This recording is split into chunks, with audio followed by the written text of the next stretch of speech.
too frequent in the sport of football. People play the game because it's their passion, but what they may not realize is the fact that sustaining multiple concussions can become very dangerous as life goes on. It can lead to lifelong health issues like CTE, dementia, and Parkinson's disease. The Miami Dolphins quarterback had been in the NFL since 2020, but he suffered his third career concussion in Thursday night's game against Buffalo, prompting calls for him to retire. So let's discuss with our panel. Joining us now is former Super Bowl winning defensive end and NFL concussion advocate Marvin Washington. And also with us is sports neurologist Dr. Frank Kennedy, who is consulted with the National Football League on concussions. Thank you both for being here. Marvin, I want to start with you. You played in the NFL for 11 seasons with the Jets, the 49ers, the Broncos. I mean, obviously, not violence, but contact is part of football. Take us through your career in terms of injuries and health issues and how you've had to overcome them as a result of your NFL playing career. Well, most of my injuries were orthopedic. I've had 7 surgeries, but I was able to rehab and get back on the field.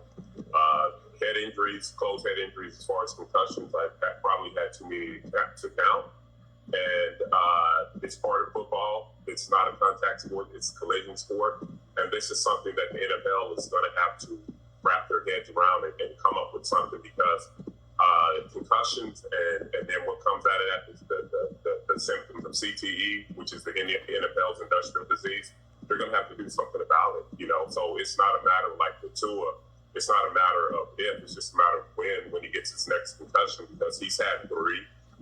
He's the only quarterback that's been in the protocol in the last 15 years 3 times. And studies have shown if you have 2 or more concussions, you're 3 times as more likely to get another one. So Tua is going to have to make a decision, and the Dolphins are going to have to make a decision on what his future is going to be. Yeah, and Dr. Kennedy, obviously you don't want to offer medical advice to the player there, but just in terms of, there's many concussions that some players sustain.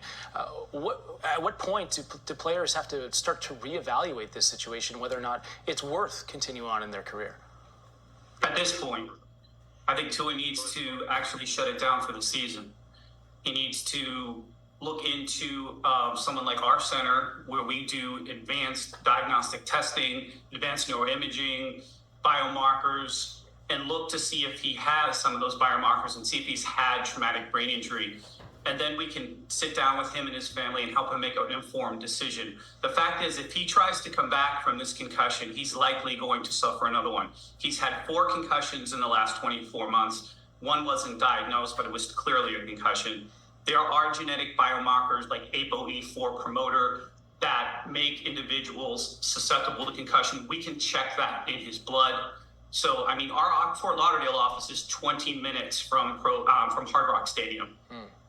Well, Marvin, you were on the gridiron for the entire decade of the 90s, 9 years, almost a decade there.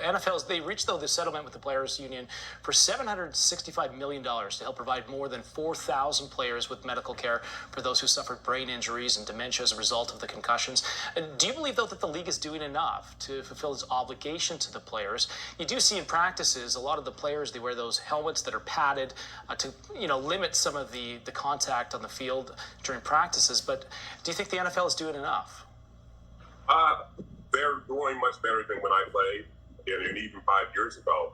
But the thing is like Tua was wearing one of the best helmets out there. I think it's called a Matrix 2000, and then a lot of guys are wearing the Guardian cap.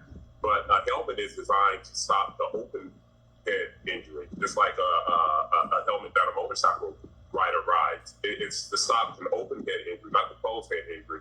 This is going to be part of the game. And if Tua, one of the concussions he had was on hitting the back of his head on the back of the turf. So it's part of the game, and the NFL is doing what they can, but it's just part of the game. And as I said before, Tua, his family, the Dolphins are going to have to make a decision on his future and the future of when he's 30, 40, and 50 years old. Yeah, that's a good point. Doctor, how far has the research on concussions come in generally speaking, but also when it comes to the NFL? I think, as Marvin said, it's come exponentially in the last 5 years. We initially published the initial helmet study in 2017, and then that got the helmet manufacturers to kind of upgrade their helmets. We also did test the Guardian caps. We found that they reduced concussions by about 2 to 4%. Not great.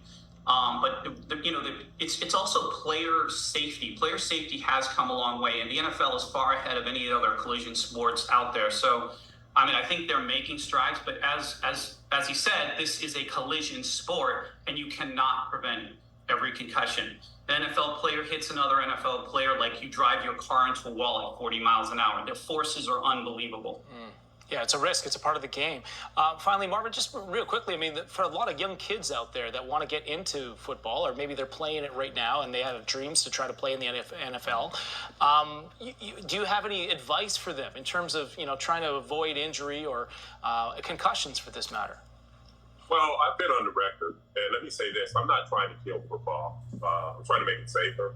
I don't think kids, young men, should put on a helmet until they're in high school.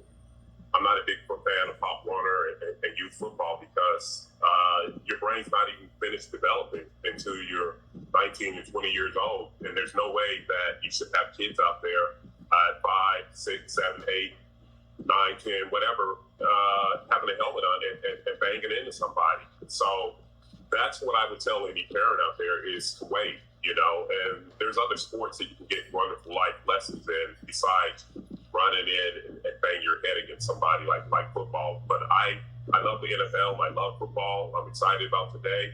But it's part of the game. But they're going to continue to make rule changes and safety initiatives to make the game safer. And it's not going to be, your father's football or my football that I grew up with, but it's going to be football, but it's not going to eliminate concussions. Yeah, that's a good point. I mean, it's part of the game, and no one wants to see any player get hurt, and we'll wait to see what the Miami Dolphins do here with Tua. Marvin Washington, Dr. Frank Canidi, thank you so much for your time. We appreciate it. Thank you. Joe Biden, welcome.